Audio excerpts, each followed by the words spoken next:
मैया के कोखिया में बिटिया जनमली, घरे भर के मन उदास हो।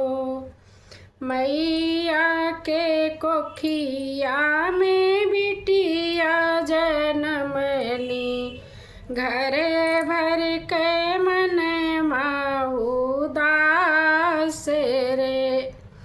दुअरा से उठले हैं बेटी के बाबा, ठाढ़े भय आंगन माँ के बीच हो।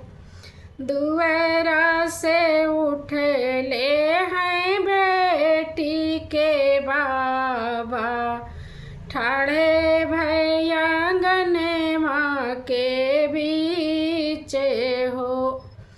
फिर से न मोरी धाना बिटिया जनमली, यही खातिर मन उदास हो। फिर से न मोरी धाना तोहरे बिटिया जनमली, यही खातिर मन उदास हो। कहाँ पौबै मोरी बेटी, नहीं मोरी धन मोरे धन दौलतिया,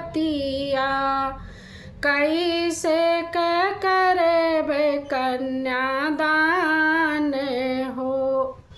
नहीं मोरे बट धान धन दौलतिया, कैसे करबे कन्यादान हो। एही के खातिर धाना मन उदास, फिर से बिटिया मोरे जनमाई हो। एही से मोरी धाना मन उदास बाटे, फिर से बिटिया जन्म ले हो।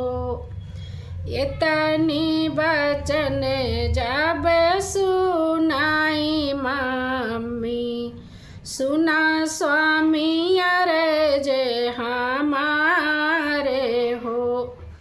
इतनी बचन जब सुनाई मम्मी, सुना स्वामी अर्ज हमारे हो।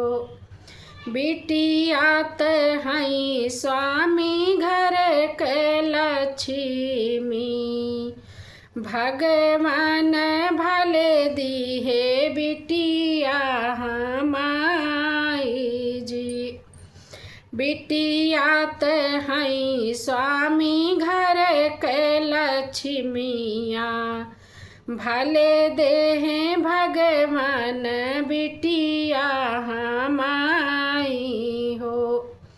बिटिया के जन्मे स्वामी कोख मोरी तरी गए, धनी होई गए जिंदगी हमारे हो। बिटिया के जन्मे स्वामी कोख मोरी तरी गए, धनी होई गए जिंदगी हमारे हो। बिटिया त मोरे स्वामी बाता कौशल्या, जे हाई रानी महारानी हो। बिटिया त हैं स्वामी सीता मैया, जे हाई रानी महारानी हो। बिटियात हैं स्वामी गौरा मैया, जे हाई भोले के संघारी हो। बिटियात हैं स्वामी गौरा मैया, जेखे मैं दुनिया संसार